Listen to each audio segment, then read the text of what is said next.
Hermanos, buenos días. Una vez más seamos bienvenidos a este tiempo, a este lugar. Vamos a orar, hermano, acompáñeme a orar. Padre Santo, Señor, una vez más, Padre Santo, decimos gracias, Padre. Gracias, Señor, por lo que tú eres. Gracias, Señor, por lo que has hecho por nosotros, Padre. Gracias también por la oportunidad que nos das y que nos has dado, Señor, de ver nuestra condición pecaminosa, Señor, caída, nuestra necesidad de ti. Y gracias, Señor, por ese plan perfecto que tú, Señor, desde antes de la fundación del mundo, has diseñado, Padre, para que podamos estar ahorita en este lugar, alabando tu nombre y pidiéndote, Señor, que nos ayudes a entender a través de tu Espíritu Santo y de tu palabra que parte de ese plan maravilloso de salvación está el formar, el fundar tu iglesia, Señor. Como iglesia local estamos ante ti, Señor, reconociendo que es tuya. Y este día te estamos rogando que nos ayudes a través de tu palabra, Señor, a entender la importancia, Señor, que debe tener para tu pueblo, tu iglesia, Señor. Y cuál es el papel que cada uno de nosotros, creyentes, debe jugar y en ella, Señor. Ayúdame, Padre, a compartir con mis hermanos tus verdades, Señor. Estamos ante ti. Ayúdanos, Señor, a tener temor y reverencia cuando abrimos tu palabra, cuando la exponemos, cuando nos exponemos y cuando vemos el sacrificio de tu Hijo, Señor. Y cuántas veces como iglesia hemos pasado por alto el valor de ese sacrificio. Esta iglesia es tuya, Señor, es para tu honra y para tu gloria. Ayúdanos, Señor, a vivir en esta verdad. Gracias te damos y te pedimos todo esto en el nombre de tu Hijo Jesucristo. Amén. La siguiente semana, hermanos, como iglesia tenemos programada una reunión, la reunión que habitualmente cada inicio de año hacemos como iglesia, los miembros de esta iglesia local, Iglesia Bíblica Piedra Angular. Y hemos visto la necesidad de recordar para algunos, conocer para otros, cuál es la importancia que tiene la iglesia. Averiguar un poco qué es lo que significa la iglesia. Y específicamente, qué es lo que significa la membresía de la iglesia. Entonces, es importante que vayamos a la Escritura y veamos qué es lo que la Biblia dice sobre la membresía de la iglesia, ¿no? Hay algunos creyentes sinceros que no aceptan la necesidad de ser miembros de una iglesia, ¿no? Otras personas son miembros de una iglesia donde no hay una membresía, ni existe tampoco un ministerio real o un ministerio vivo. O hay gente que está asistiendo a una iglesia donde no está de acuerdo con la doctrina que se enseña, entonces no están contentos. Y hay otros que dejan pasar años y no se comprometen a ser verdaderamente miembros de una iglesia. Pero, ¿qué es lo que la Escritura dice? ¿No? Y empezamos haciéndonos preguntas, ¿no? ¿Se unían los creyentes de la primera, el inicio de la iglesia, se unían en tiempos del Nuevo Testamento a algo, a una iglesia, vamos a decirlo así, ¿no? O simplemente escuchaban y asistían y ya, ¿no? Pues hay muchos pasajes en el Nuevo Testamento que enseñan que desde el principio las iglesias empezaban a tener y tenían una estructura en donde la membresía era importante, ¿no? Y la iglesia local es definida como una unidad especial, una familia espiritual instituida por Dios con el propósito de que los creyentes se unan a ella. De tal modo que aquellos que pertenecen a una iglesia local estén comprometidos con su vida, con todo lo que ellos tienen y sean parte de esa congregación, de esa iglesia, y sean parte de los propósitos que se tienen. Entonces, vamos a ver 3 puntos, ¿no? El primero es el deber bíblico de unirse a la iglesia. Luego vamos a ver el carácter de la iglesia local y los propósitos de la iglesia local. El día de hoy solamente va a haber tiempo para analizar el primer punto, ¿no? El deber bíblico de unirse a la iglesia. Y el siguiente domingo, con el favor del Señor, veremos los restantes, ¿no? Si podemos verlo en uno solo. Entonces, vamos a ver el deber bíblico de unirse a la iglesia. Vamos a ir a un pasaje de Primera de Corintios, ¿no?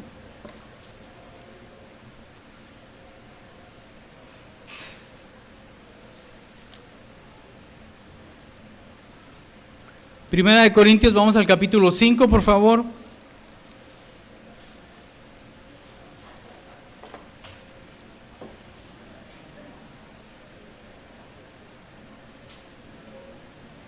Y a través de estos pasajes vamos a ir descubriendo algunos principios que nos van a ayudar a responder esa pregunta que nos estamos haciendo, ¿no? ¿Se unían los creyentes del Nuevo Testamento a algo que era organizado? Primera de Corintios 5, 4 y 5.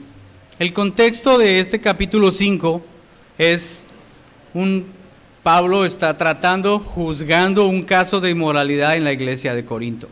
No vamos a ver la exégesis del contexto, pero vamos a aprender cómo ahí ya había una organización en esa iglesia que lleva hacia la membresía. Vamos a leer entonces 5 del 4 y 5.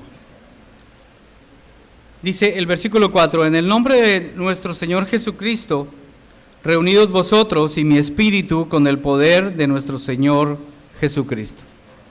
Y el versículo 5 dice: el tal se ha entregado a Satanás para destrucción de la carne, a fin de que el espíritu sea salvo en el día del Señor Jesús. Es un caso de inmoralidad.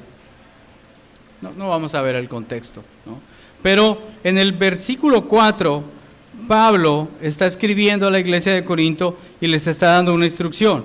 Está diciendo: en el nombre de nuestro Señor Jesucristo, reunidos vosotros y mi espíritu con el poder de nuestro Señor Jesucristo. Y ahí vamos a hacernos una pregunta. Cuando dice reuníos, la pregunta es: ¿a quién Pablo le está diciendo que se reúnan? ¿No? ¿A quiénes? No sé, vamos a traspolar lo que aprendamos aquí, esos principios a nosotros, ¿no? ¿A quiénes les está diciendo? ¿A los que fueron ese día? ¿A los que tenían 2 meses? 3 semanas, 5 meses. ¿A quiénes eran los que Pablo les estaba diciendo, reúnanse, ¿no? Tal vez alguien que llegó ese día y se reúnen y leen esta carta y analizan el caso de inmoralidad de este hermano, y alguien que recién llega el día de hoy lo ponen a él a juzgar, ¿no? Ahora, vamos por favor en el mismo capítulo 5, a los versículos 12 y 13. Dice el versículo 12: porque ¿qué razón tendría yo para juzgar a los que están fuera? ¿No juzgáis vosotros a los que están dentro? Porque a los que están afuera, los que están fuera, Dios juzgará. Quitad pues a ese perverso de entre vosotros. Al final de este capítulo 6, Pablo está diciendo: hay alguien que está afuera Y por lógica tiene que haber alguien que está adentro. Y Pablo les dice, ¿qué razón tendría yo para juzgar a los que están afuera? Recordemos que Pablo está a muchos kilómetros de distancia y está mandando una carta, ¿no? Y está diciéndoles que se reúnan en el nombre del Señor Jesucristo y con Él en espíritu, ¿no? Algo así como, tomen en cuenta lo que aprendimos todos juntos. Pablo estuvo en Corinto 18 meses y fundó esta iglesia, ¿no? Entonces dice, ¿qué razón tendría yo para juzgar a los que están fuera? Y se responde con otra pregunta retórica. ¿No juzgáis vosotros a los que están dentro? Y responde definitivamente cuando dice, porque los que están fuera, Dios juzgará. Quitad pues a ese perverso de entre vosotros. ¿Quiénes son los que están fuera y quiénes son los que están adentro? Entonces, esas son, cuando Pablo dice, ¿qué razón tendría yo para juzgar a los que están fuera? ¿No juzgáis vosotros a los que están dentro? Aquí ya está hablando entonces de que debe haber dentro de las iglesias un grupo de personas que se encarguen de juzgar las situaciones que se dan en la iglesia, ¿no? Juzgar, revisar qué está pasando, ¿no? Y también hay un grupo de personas que está para juzgar, pero también hay otro grupo de personas que está para ser juzgados. Y las dos cosas van juntas, ¿no? Dice, los de fuera, Dios juzgará, ¿no? Eso quiere decir que en la iglesia de Corinto lo que Pablo está diciendo es que ustedes, los de la iglesia, tienen que juzgar y juzgar a los que están adentro. Entonces ya desde ahí podemos ver en este pasaje que las iglesias del Nuevo Testamento, la iglesia primitiva, estaba conformada por dos clases de personas. Unos que son parte de un grupo especial y otras que no lo son, ¿no? Ahora, vamos a dar un vistazo rápido de lo que significa la palabra iglesia, para ver qué es lo que la Biblia dice de iglesia y cuál es la diferencia que nosotros tenemos con el concepto, nuestro concepto de iglesia, ¿no? La palabra iglesia en el Nuevo Testamento, la palabra griega, es una palabra eclesía. Ya lo hemos escuchado antes, lo hemos repetido, ya sabemos. Más de 115 veces está en el Nuevo Testamento la palabra eclesía. Ahora, 115 veces la presencia de esa palabra en el Nuevo Testamento es suficiente para por lo menos saber qué es lo que no significa. En ninguna parte de la Escritura la palabra iglesia habla de un templo, de una estructura, de una casa. Tampoco habla de una denominación o de una organización. No es un local, no es un grupo de iglesias, denominaciones, no es tampoco una organización.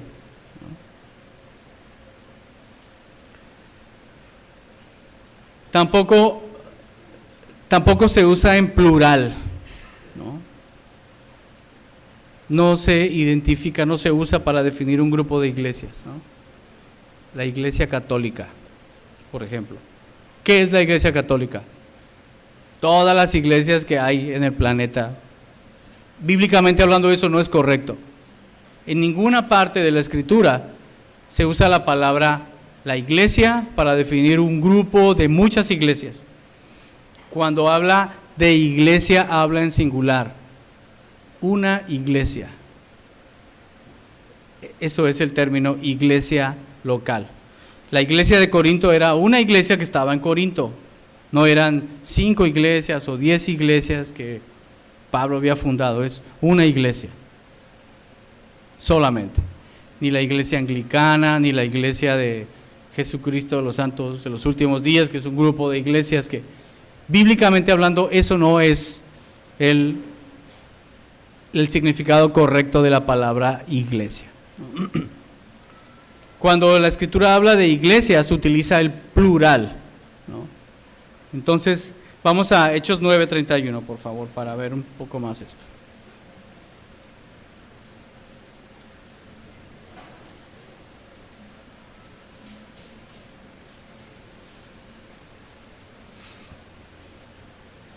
Estos son algunos versículos donde la Escritura se refiere a iglesias, ¿no?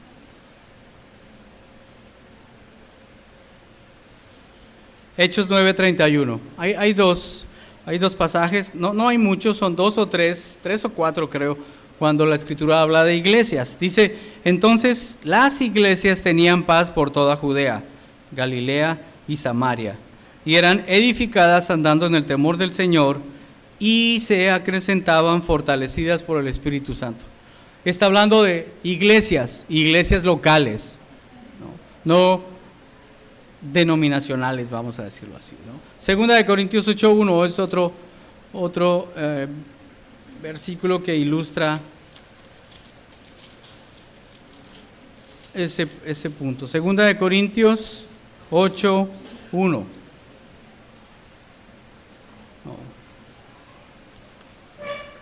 Pablo está hablando y dice, asimismo, hermanos, os hacemos saber la gracia de Dios que se ha dado a las iglesias de Macedonia. Está hablando de iglesias locales, no de una denominación o algo así. Y otra cosa que no significa que no se usa en la Biblia es que cuando habla de iglesia no se refiere a algo invisible. En ninguna parte de la Escritura la Biblia habla de iglesias invisibles. La iglesia tiene que ser algo que se vea, algo real, que la gente pase y diga, ahí hay una iglesia. Se vea, que haya una diferencia entre las personas que están ahí dentro y las personas que están afuera. Y es importante aclarar esto. La iglesia tiene que ser algo real, se tiene que ver, tiene que ser ejemplo. Estos son 3 puntos importantes de lo que la palabra iglesia no quiere decir. Ok, aquí. Ahora, ¿qué es lo que significa? La palabra iglesia o eclesía está compuesta de 2 palabras en el griego, ¿no? Son 2. Una es llamar y la otra fuera. Llamar afuera. Pero en el contexto bíblico se está refiriendo a una asamblea. Cuando en el principio de la iglesia se reunían las personas, a esa reunión se le llamaba eclesía. Cualquier reunión, una reunión en general, ¿no? Tenía esa palabra eclesía en el griego, tenía el mismo significado que tiene ahora cuando usamos la palabra asamblea. Vamos a pensar, el sindicato de Comisión y Fuerza de Electricidad tienen una asamblea nacional. Si hubiera sido en griego, esa asamblea se le llama eclesía. ¿Sí? Es decir, bíblicamente hablando, la palabra eclesía no era una palabra especial, santificada para hablar de una reunión religiosa. Era simplemente una reunión. Cuando nuestro Señor Jesucristo utilizó esa palabra eclesía o asamblea, no cambió el término, ese uso que tenía, ¿no? Vamos a Hechos 7:38, por favor.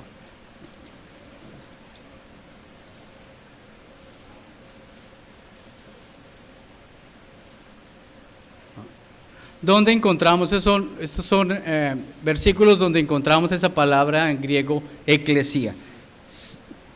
Hechos 7:38 dice, este es aquel Moisés que estuvo en la congregación en el desierto con el ángel que le hablaba en el monte Sinaí. La palabra eclesía está en congregación, ¿no? Este es el Moisés que estuvo en la eclesía en el desierto. Y aunque era el pueblo de Dios el que estaba en el desierto, no está hablando de todo un pueblo que fuera todos salvados, vamos a decirlo así, ¿no? Era un pueblo que Dios había escogido, pero si nosotros recordamos, el pueblo que estaba en el desierto era el pueblo de Dios, pero no eran todos salvos. ¿Se acuerdan qué pasó por 40 años? Todo ese pueblo que salió quedó muerto. Y solamente entraron a la tierra prometida 2 personas. ¿Y qué pasó con todos los millones de ese pueblo? Murieron. Y por incredulidad no fueron salvos, es lo que enseña Hebreos en el capítulo 3.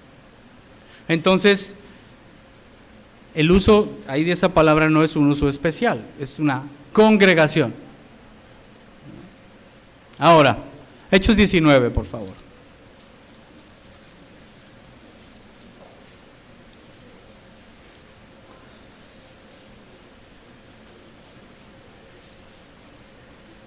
Hechos 19, versículo 32.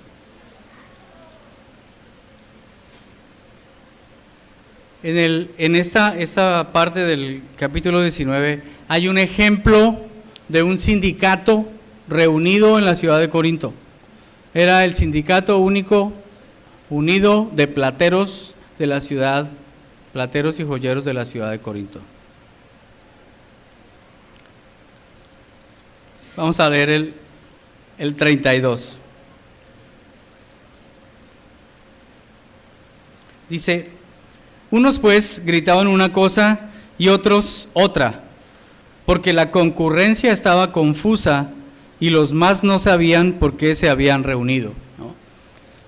Si recordamos el contexto de este capítulo 19 de Hechos, es cuando Pablo llega a Éfeso y está hablando de que está presentando al Señor Jesucristo y está hablando de Diana, diciendo que es un ídolo, que no tiene importancia. Entonces los plateros hacían figuritas de plata de Diana y de su templo.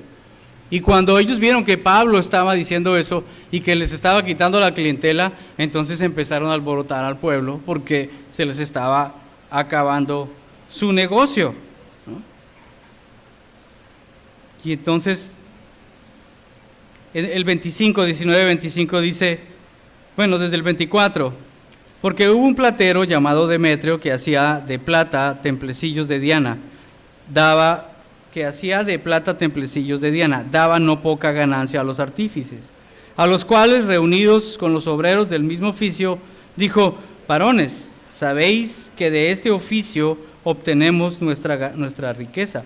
Pero veis y oís que este Pablo, no solamente en Éfeso, sino en casi toda Asia, ha apartado a muchas gentes con persuasión, diciendo que no son dioses los que se hacen con las manos.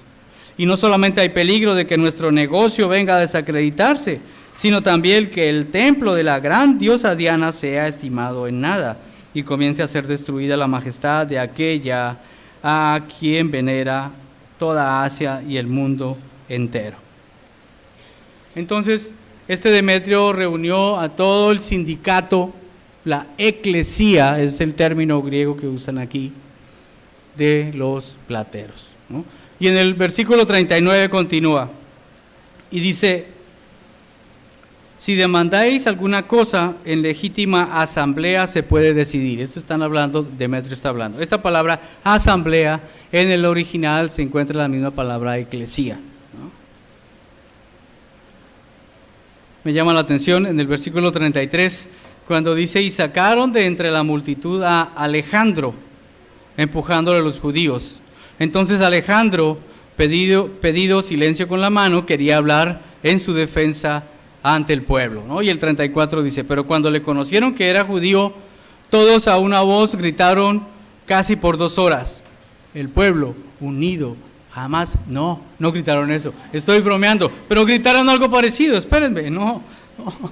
Dice, una voz gritaron casi por 2 horas: grande es Diana de los Efesios. Durante 2 horas, la eclesía de los sindicatos de los plateros estaba: grande es Diana de los Efesios. Nos podemos imaginar 2 horas. ¿Sí? Ahora el versículo 41. Bueno, el 39, entonces, si demandáis alguna otra cosa en legítima eclesía, se puede decidir. Están decidiendo qué hacer con Pablo y con ellos. Ahora el 40, porque peligro hay de que seamos acusados de sedición. Por esto de hoy, no habiendo ninguna causa por la cual podamos dar razón de este concurso. Y el 41, y habiendo dicho esto, despidió la eclesía. Entonces, ese término de eclesía en el Nuevo Testamento, significa lo mismo que significa ahora asamblea. No hay ningún término que haga que ese término sea santo o especial, ¿no? Pero, ¿qué hizo que cambiara este concepto a nivel bíblico, ¿no? Tradicionalmente, para nosotros, la palabra iglesia tiene una connotación religiosa, ¿no?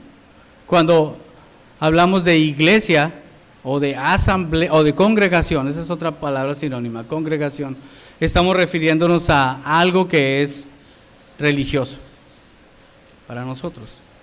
Pero, ¿qué pasó en el Nuevo Testamento? Vamos a Mateo 16, 18, hermanos.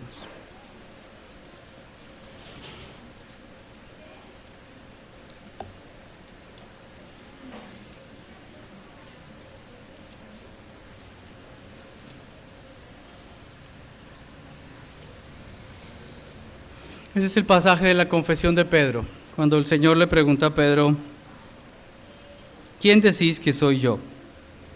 Y Pedro, en el Mateo 16, 16, responde, tú eres el Cristo, el Hijo del Dios viviente. Entonces le respondió Jesús, bienaventurado eres, Simón, hijo de Jonás, porque no te lo reveló carne ni sangre, sino mi Padre que está en los cielos. Y yo también te digo que tú eres Pedro, y sobre esta roca edificaré mi eclesía, mi iglesia. Pero ¿qué es lo que aquí hace especial a esa eclesía? Y es el pronombre mi iglesia.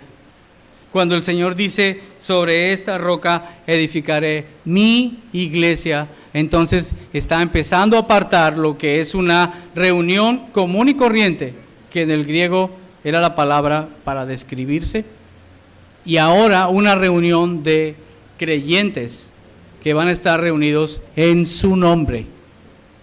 Y eso es lo que hace esa palabra iglesia diferente. Empieza entonces a tener una connotación diferente, porque dice, en esta roca edificaré mi iglesia, y hay una promesa que es enorme, y dice, y las puertas del Hades no prevalecerán contra ellas. Hay una promesa que el infierno no va a prevalecer, ni adentro de la iglesia, ni en las puertas afuera de la iglesia, ¿no? Entonces, es ahí donde la iglesia, el término iglesia empieza a ser especial. Y creo que debemos nosotros tomar en cuenta ese significado, porque nosotros usamos el término iglesia indistintamente para referirnos a un grupo de personas que están reunidos religiosamente, vamos a decirlo así, ¿no? La iglesia que les guste, ¿no? La anglicana, la católica, la adventista, como que, pero no, realmente no significa lo mismo, ¿no? Tiene ya una connotación diferente. Entonces, es el posesivo, mi iglesia, la que cambia el carácter de esa asamblea, ¿no? Y da entonces esa promesa de una seguridad. Entonces, ahora, volvamos entonces a 1 Corintios 5:12, hermanos, por favor. 1 Corintios 5:12.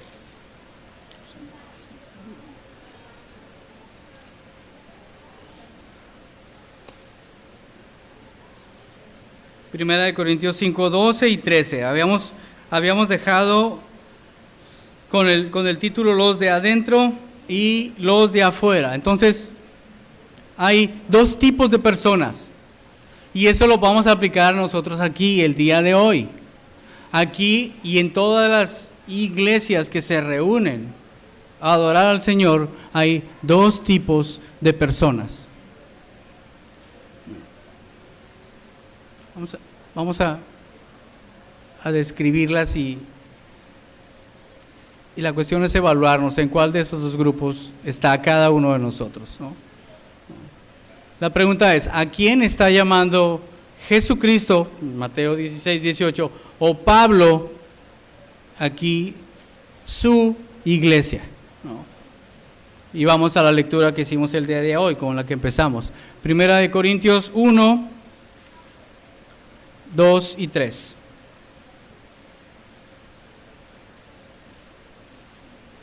Primera de Corintios 1, versículos 2 y 3 específicamente.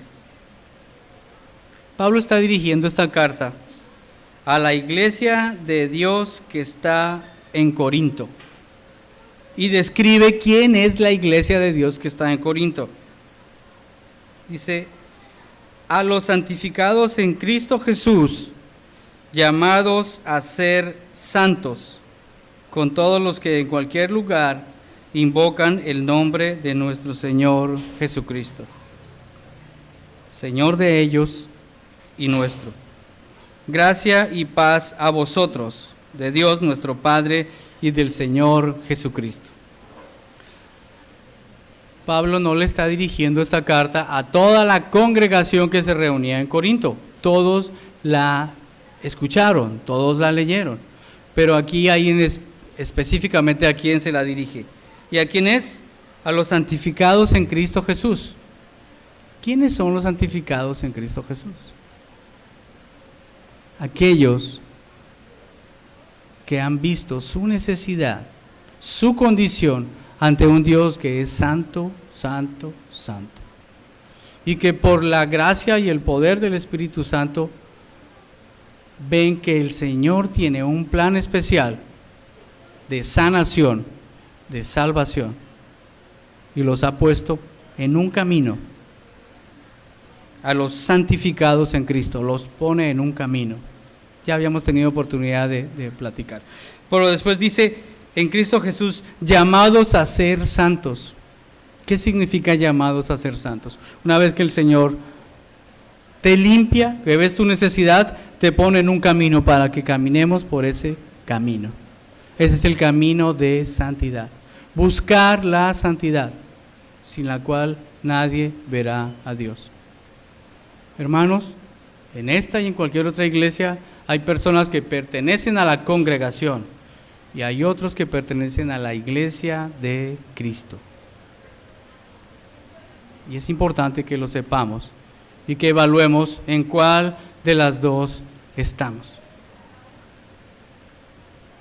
Hay una membresía. Esa membresía es a quien Pablo está dirigiendo la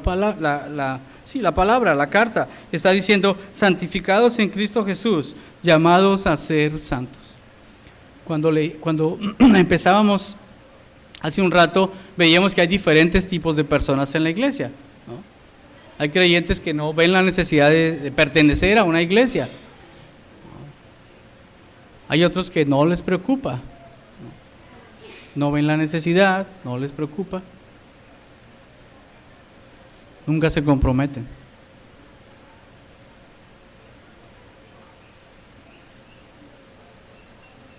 Pero desde el principio hay una membresía.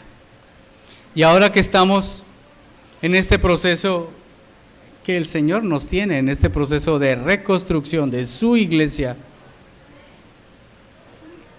creemos que es necesario, hermano, que empecemos a evaluar la lista de miembros, cada uno de nosotros, si realmente somos miembros nominales,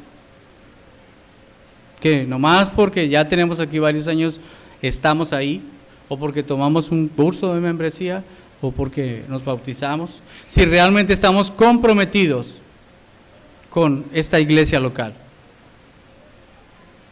Si realmente hemos sido salvados, hermanos, y le debemos al Señor todo lo que nosotros somos, tenemos que comprometernos con Él. No individualmente, no como llaneros solitarios, sino en su iglesia local. Y ver entonces cuál es la diferencia entre venir a la congregación o ser parte de la membresía de la iglesia de Cristo. Esta iglesia que quiere ser de Cristo, no porque allá afuera diga iglesia bíblica, no solamente por eso, sino porque todos y cada uno de nosotros hemos recibido del Señor su salvación, y lo menos que podemos hacer es darle no un poco de lo que Él nos ha dado, sino todo lo que nosotros somos, nuestra vida, nuestro tiempo, nuestros centavos, todo lo que nosotros somos, nuestros hijos, nuestros pecados, todo lo que nosotros somos, es para Él. Él va a cambiar eso, ¿no? Él va a edificar a cada uno de nosotros, a su iglesia.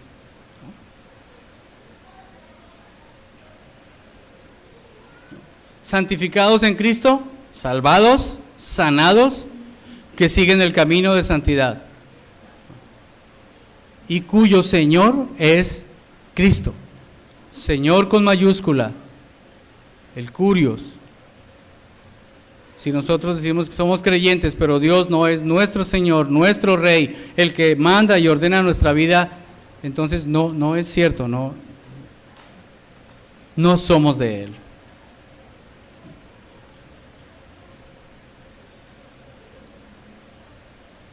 No somos parte de la membresía de la iglesia del Señor. No tenemos un lugar donde reflejar eso que somos. Un creyente verdadero debe ser parte de una iglesia local.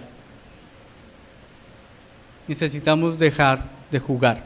Si queremos ser miembros, si no queremos ser, está bien, no hay problema. Nadie puede prohibirle a alguien que entre por las puertas y se siente a escuchar. Nadie. Eso está abierto. Todos venimos, porque escuchando alguna vez vinimos y escuchamos. Pero si el Señor ha hecho la obra en nosotros, debemos entonces comprometernos con nuestra vida ante el Señor y que se refleje en el crecimiento de todos nosotros y de su iglesia. Ahora, vamos a volver otra vez al pasaje de 1 Corintios, hermanos.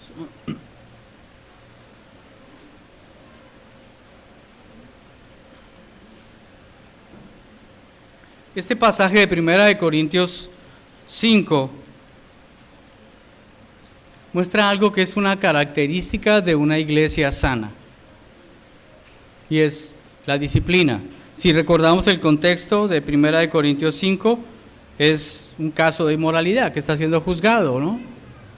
Y como notábamos, hay un grupo de personas que están juzgando y hay otro grupo de personas que son los que van a ser juzgados. Pero no son dos grupos distintos, es un solo grupo. Todos.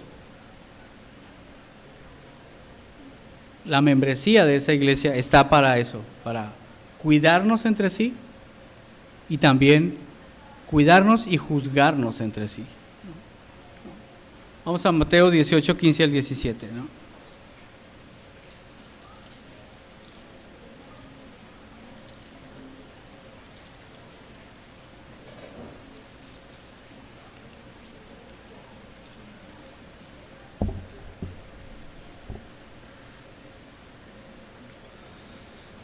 Mateo 18.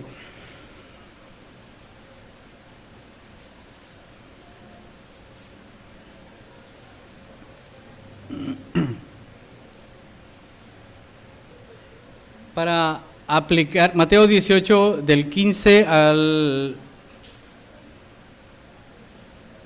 17, del 15 al 18, habla sobre una manera bíblica de resolver problemas. Vamos a ver el principio que hay ahí, ¿no?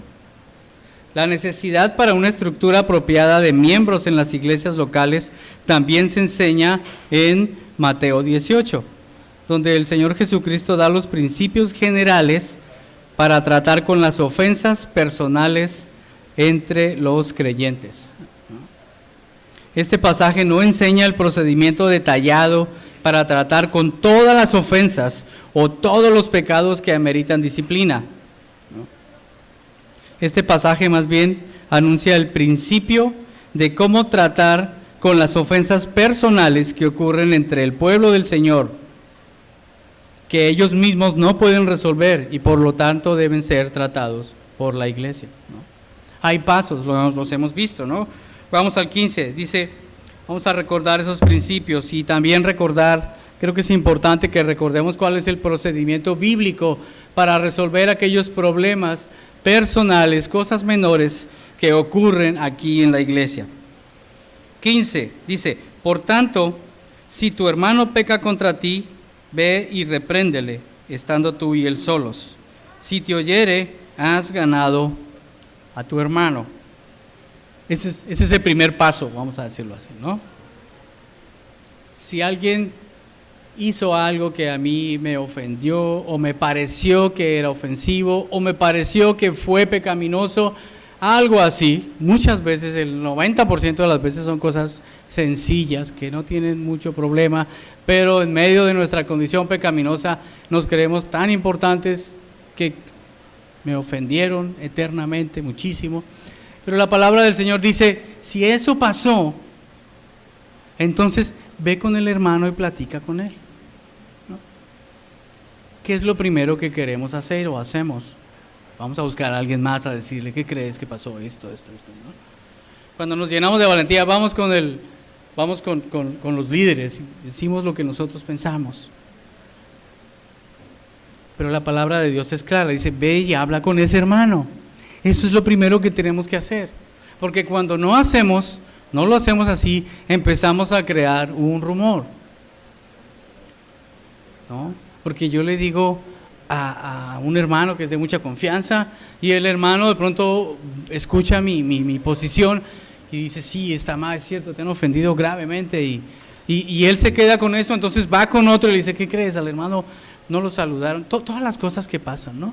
Y se crea un rumor, chismes que crecen y hay iglesias que se pueden separar por eso y honestamente yo voy a confesar que yo no he hecho esto muchas veces, ¿no?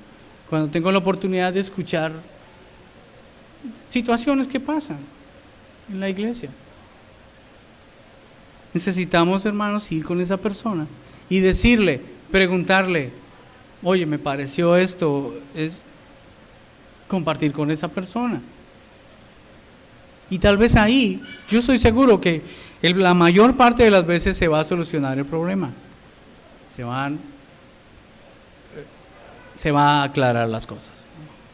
Y la Escritura dice, repréndele estando tú y él solos. Si te oyere, has ganado a tu hermano. Ese es el propósito de la disciplina.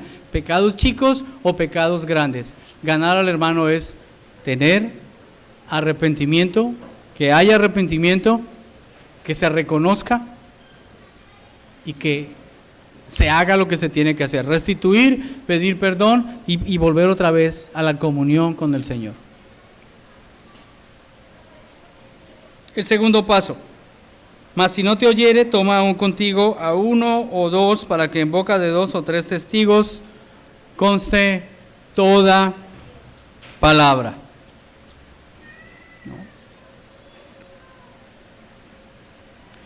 Si no lo oyere, si no los oyere a ellos, dilo a la iglesia. Y si no oyere a la iglesia, tenle por gentil y publicano. Entonces, este proceso de disciplina requiere que la iglesia esté organizada como una membresía, porque la membresía está formada voluntariamente por creyentes.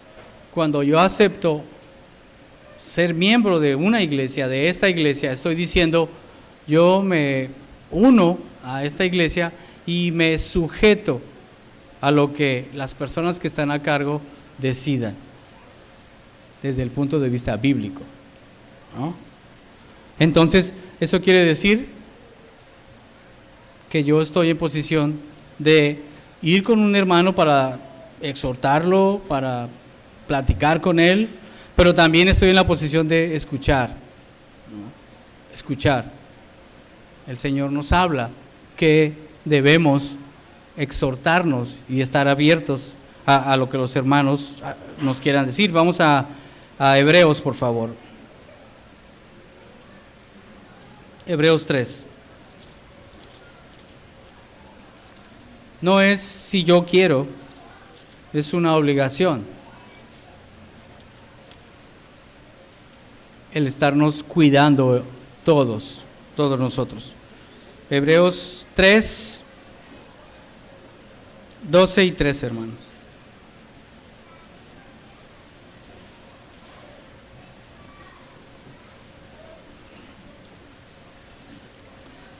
Hebreos 3:13, desde el 12, mirad, hermanos, que no haya en ninguno de vosotros corazón malo de incredulidad para apartarse del Dios vivo.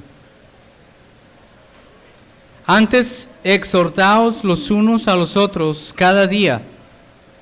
Entre tanto se dice hoy, para que ninguno de vosotros se endurezca por el engaño del pecado. Si nosotros vemos, hermanos, que hay una persona, un hermano que está haciendo algo que es incorrecto o que va a hacer algo que puede caer, que le puede servir de tentación o de un problema, es nuestro deber ir con el hermano y exhortarlo, reconvenirlo, platicarle eso que estamos viendo, ¿no? Y el hermano tiene la obligación, tenemos la obligación de escucharlo, hermano, ¿no? De escucharlo. El Señor está a cargo de todo. Es posible que me lo diga de una forma fea, ¿no? No me gustó cómo me lo dijo porque no me lo dijo con amor. Es posible. Yo soy especialista en decir cosas sin amor. Pero hermanos, nuestros oídos escucharon algo que independientemente de la forma, debemos escucharlo porque es una advertencia. No debemos ser tan selectivos de que solamente si me lo dicen así o asá. No. Tengo un problema, me lo tengo que resolver. Pero si yo escucho algo, no importa cómo me lo digan, tengo la obligación de escucharlo. Gálatas 6:1. Es importante la manera de cómo lo digan, ¿eh? No estoy excluyendo mi obligación. Gálatas 6:1. Dice, hermanos, si alguno fuere sorprendido en alguna falta, vosotros que sois espirituales, restauradle con espíritu de mansedumbre, considerándote a ti mismo, no sea que tú también seas tentado. Está hablando de vosotros que sois espirituales. La membresía de una iglesia tiene que ser conformada por personas que sean creyentes espiritualmente hablando, que sean salvos espiritualmente hablando, ¿no? Entonces, hermanos, tenemos la obligación de estar cuidándonos entre nosotros, ¿no? Exhortándonos entre nosotros, y también tenemos la obligación de, como iglesia, ejercer disciplina en los casos donde sea necesario. Eso es lo que una iglesia sana debe hacer. Debe ser parte de eso, ¿no? La disciplina, ¿no? No solamente acatamos la disciplina, sino estamos comprometidos a cuidarnos unos a otros, ¿no? en ese proceso. Ahora, esto es interesante, ¿no? Hay una gran responsabilidad que el Señor ha puesto en la membresía de una iglesia. Y está en Mateo 18:18. Ahí está arriba escrito ese versículo. En Mateo 18, ese pasaje termina con: de cierto os digo que todo lo que atéis en la tierra será atado en el cielo, y todo lo que desatéis en la tierra será desatado en el cielo. Sí podemos ver la responsabilidad que tiene la membresía y el liderazgo que hay en una iglesia. Dice la palabra del Señor: todo lo que atéis en la tierra será atado en el cielo, y lo que desatéis aquí va a ser desatado allá.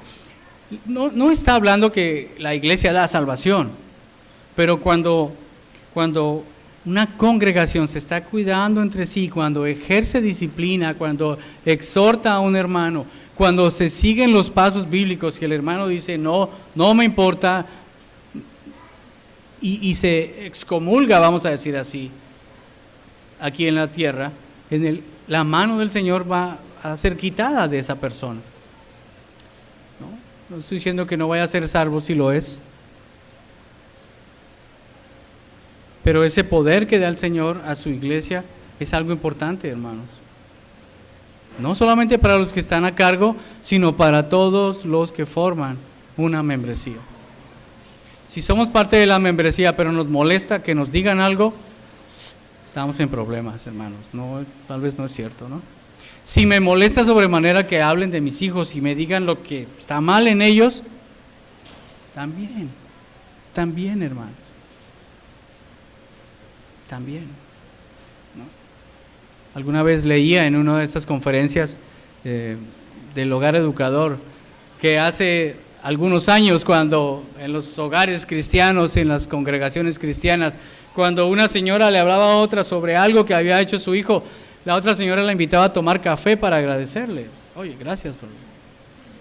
A mí me gustaría saber quién de nosotros cuando dicen, oye, tu hijo ha hecho eso. Y ¿cuántos de nosotros hemos dicho, sí, hermano, muchas gracias? O, ¿tenemos esa actitud cuando hablan de nuestros hijos?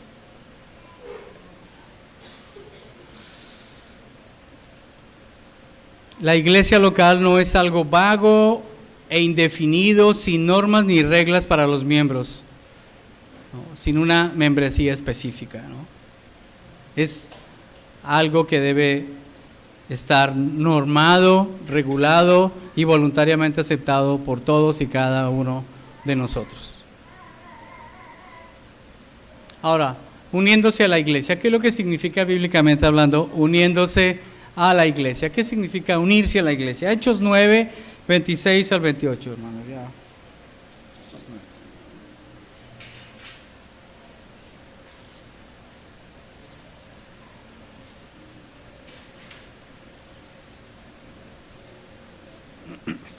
Estamos tomando versículos para sacar principios, no estamos extrayendo toda la enseñanza exegéticamente hablando, vamos a decirlo así, ¿no? ¿Qué significa unirse a la iglesia? Hechos 9, 26 al 28. Vamos a leer. Este es un pasaje el cuyo contexto está hablando de la conversión de Saulo. El versículo 26 dice, déjenme busco mi versión. Cuando llegó a Jerusalén, trataba de juntarse con los discípulos, pero todos le tenían miedo, no creyendo que fuese discípulo. Entonces Bernabé, tomándole, lo trajo a los apóstoles y les contó cómo Saulo había visto en el camino al Señor, el cual le había hablado, y cómo en Damasco había hablado valerosamente en el nombre de Jesús. Y estaba con ellos en Jerusalén, y entraba y salía. Entonces, llama la atención esa parte donde dice, pero todos le tenían miedo, no creyendo que fuese discípulo. Tenían miedo de juntarse, no creyendo que fuese discípulo, ¿no? Si vemos el libro de Hechos, en el capítulo anterior están describiendo la muerte de Esteban, cómo a Esteban lo apedrean. Y al finalizar el capítulo hay un versículo, hay una parte donde dice, y había un joven que estaba ahí y que le cuidaba la ropa a todos los que se la quitaban para tirarle piedra. Y ese era Saulo. La gente sabía, los creyentes sabían que Saulo era enemigo. Entonces, cuando de pronto resulta que ese enemigo se quiere juntar, quiere ir a la iglesia, pues obviamente todos dicen, ese no es amigo, no es discípulo. Y cuando estaba leyendo yo esto, cuando nosotros tenemos la oportunidad de dar un descubra uno, decimos estamos discipulando. Según esto, un discípulo es alguien que ya es creyente, y nosotros estamos discipulando como si ya fueran creyentes. Entonces, caray, tal vez una de dos, o tengamos que cambiar el término, no sé, o debamos tomar en cuenta, ¿no? Dice, no creyendo que fuese discípulo, es alguien que ya es creyente. ¿Qué dice la gran comisión? Y de hacer discípulos y bautizarlos en el nombre del Padre, del Hijo y del Espíritu Santo. Esa palabra discípulo es una palabra usada bíblicamente para personas que ya son creyentes, no para personas que están en ese proceso de... ¿no? Tengo la oportunidad de enseñar el Descubra a uno, a un muy buen amigo y a su esposa,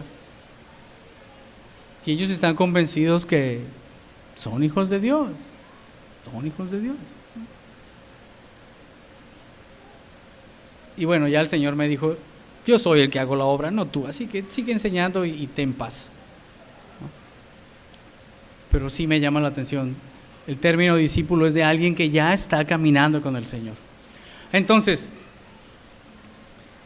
en el caso de Saulo, la iglesia de Jerusalén estaba asustada, no querían, no aceptaban juntarse, y le pongo esa palabra en amarillo, juntarse, porque bíblicamente hablando tiene un significado muy especial, una connotación muy especial. Ahora, la pregunta es, ¿a qué trataba de juntarse Pablo? Pablo quería juntarse, pero ¿con quién se quería juntar? ¿Con la congregación de Jerusalén o con la membresía de Jerusalén, de la iglesia de Jerusalén? ¿No?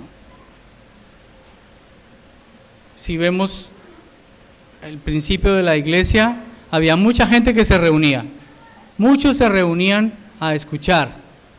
¿No? Vamos a ver algunos pasajes, por favor, para entender un poco qué significa unirse a la iglesia. Ahí están 3 pasajes. Lucas 15:15, por favor.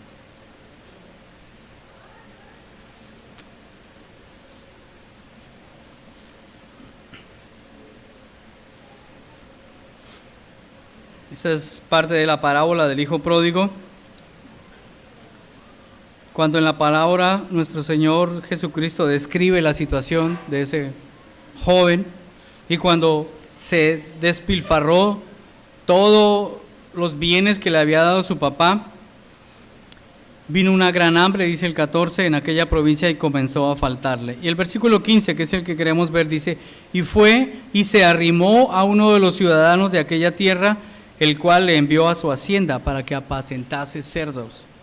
Esa palabra juntarse está en la palabra arrimó, se arrimó, ¿no?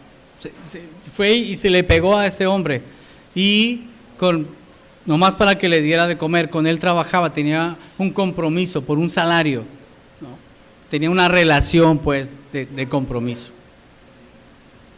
Ahora, otro sinónimo, lo podemos ver, otro significado, en 1 Corintios 6:16. Este es un poco más fuerte y enseña más profundamente lo que significa unirse, como lo usa la Escritura. 6:16 dice, ¿o no sabéis que el que se une con una ramera es un cuerpo con ella? Porque dice, los dos serán una sola carne. Está hablando de una relación sexual. En el contexto del 16, ilícita. Pero es una relación sexual. Es una unión íntima, pues, ¿no? Ahora veamos el 17. Pero el que se une al Señor, un espíritu es con Él. Ese término, unirse a la iglesia, juntarse a la iglesia, como miembros, implica más que nuestro nombre esté en la lista de allá nominal, o reunirnos especialmente cada principio de año. Denota una unión espiritual. Los creyentes deben estar unidos a Cristo espiritualmente, pero también debemos estar unidos espiritualmente todos nosotros entre sí. Estar en una membresía de la iglesia debe ser algo que nos debe llenar de satisfacción, pero también de compromiso. No es cualquier cosa, es algo especial, ¿no? Hechos 5, de 12 al 13, por favor.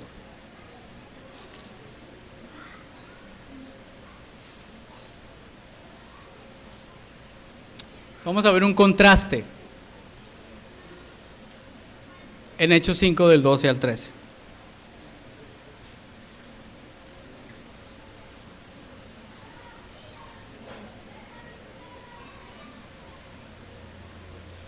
Hechos 5, versículo 12, y por la mano de los apóstoles se hacían muchas señales y prodigios en el pueblo, y estaban todos unánimes en el pórtico de Salomón.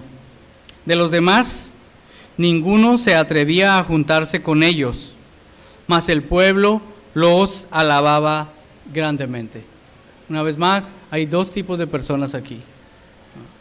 Unos son aquellos que están mirando como parte y otros que están dentro, los de fuera y los de adentro.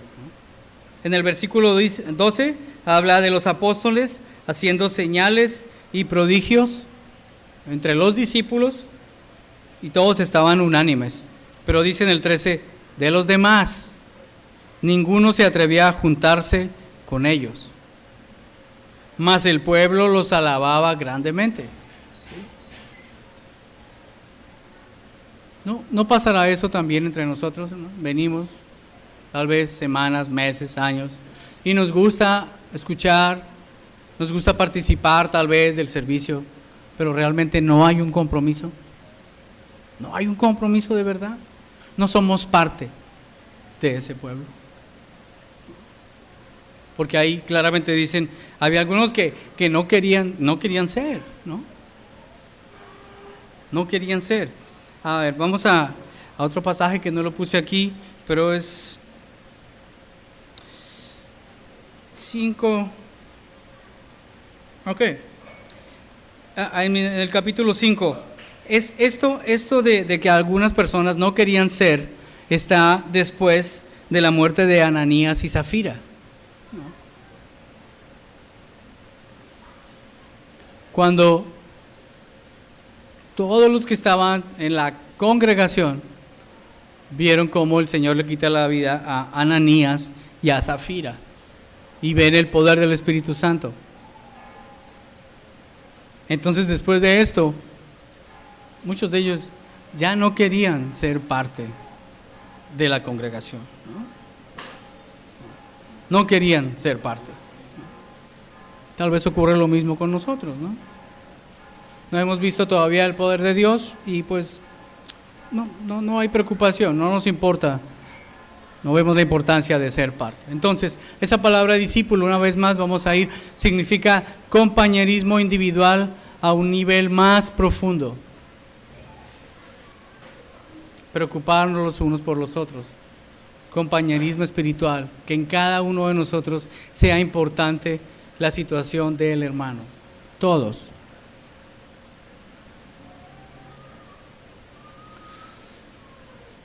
Hermanos, desde el principio la Escritura nos muestra que hay una gran diferencia entre asistir a una congregación y ser miembro de una iglesia local.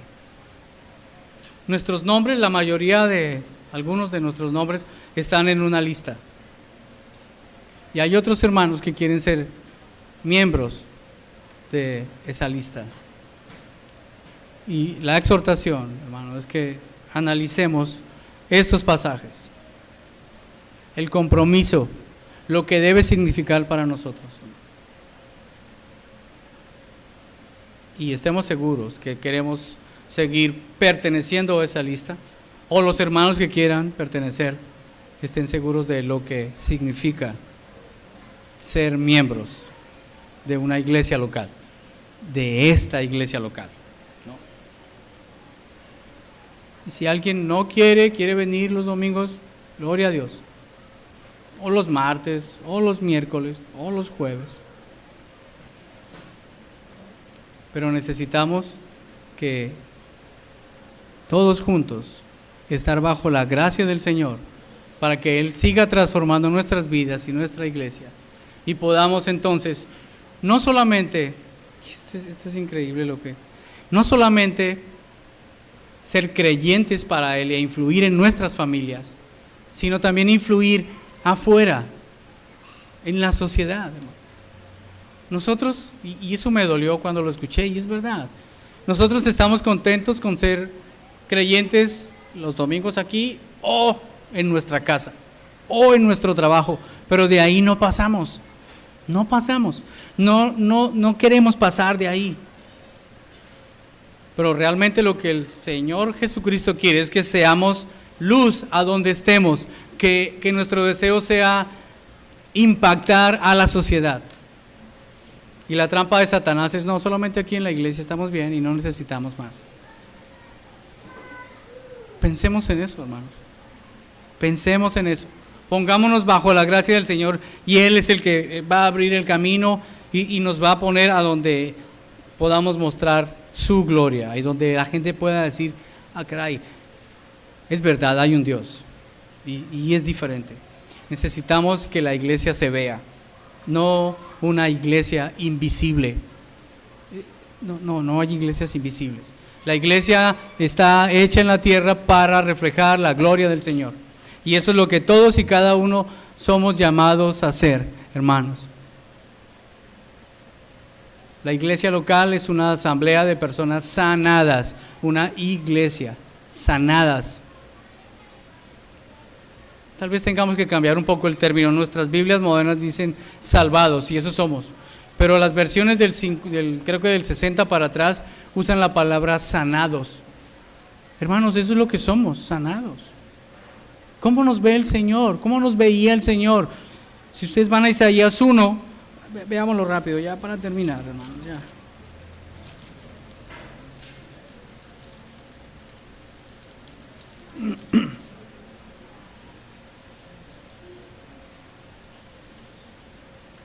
Isaías capítulo 1, del 4 al 6.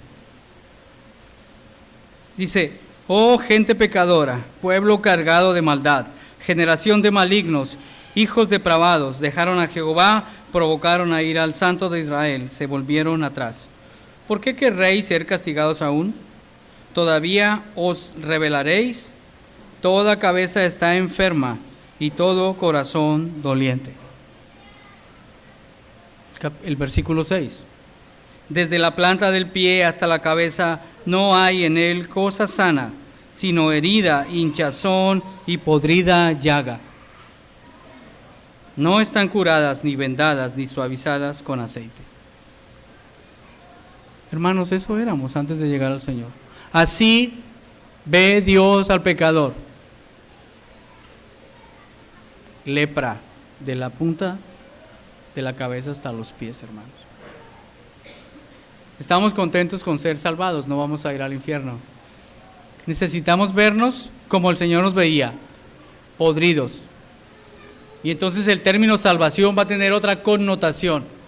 Sanados, eso es lo que somos, hermanos, sanados. ¿Está el Señor sanando tu familia? Él lo está haciendo. ¿Sanando tu vida?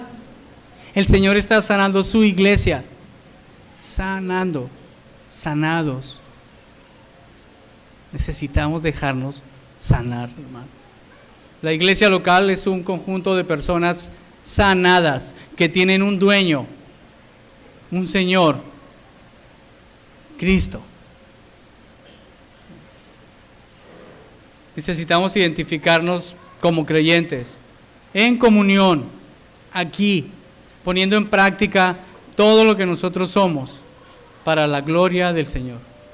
Y eso se tiene que reflejar entonces entre nosotros, con todos los demás, para hacer lo que el versículo 2 y 3 de 1 Corintios 1 leíamos, ¿no? Santificados y llamados a ser santos. Necesitamos entonces, hermanos, reflejar lo que Cristo hizo, no menos, hermanos. Todos y cada uno de nosotros. Desde la persona que está aquí al frente diciendo esto, hasta el último que entre aquí, hermanos. Vamos a orar. Bendito Dios, Señor. Oh Dios, una vez más, Padre, temor debemos tener, Señor, cuando nos exponemos a tu palabra. Temor, Padre, por ver tu santidad y cómo tú aborreces el pecado. Un temor sano, saludable, que nos debe llevar a la alegría también, de saber que esta obra que tú has hecho, tú la vas a completar un día, y de que estamos en un camino, y de que tú, Señor, nos preservas y nos das el poder para que podamos perseverar. Gracias, Señor, por tu fidelidad, por tu paciencia. Gracias, Señor, porque eres más poderoso que todo el poder del infierno junto, Señor, para guardar a tu pueblo y a tu iglesia. Ayúdanos, Señor, a verte en tu grandeza, a ver nuestra necesidad de ti, a humillarnos día a día y estar, Señor, a tus pies. Ayuda, Señor, a esta tu iglesia local. Señor, tú la has guardado. Cerca estamos, Señor, de un año más de decirte gracias. Ayúdanos, Señor, a cada vez más ver tu amor hacia nosotros y con reverencia ver el amor que tú tienes por tu novia, por tu iglesia, y no tomar tan a la ligera el hecho de ser parte de esa tu iglesia. A ti sea la honra y la gloria, Señor, y te lo pedimos y te lo agradecemos en el nombre de tu Hijo Jesucristo. Amén. Que así sea.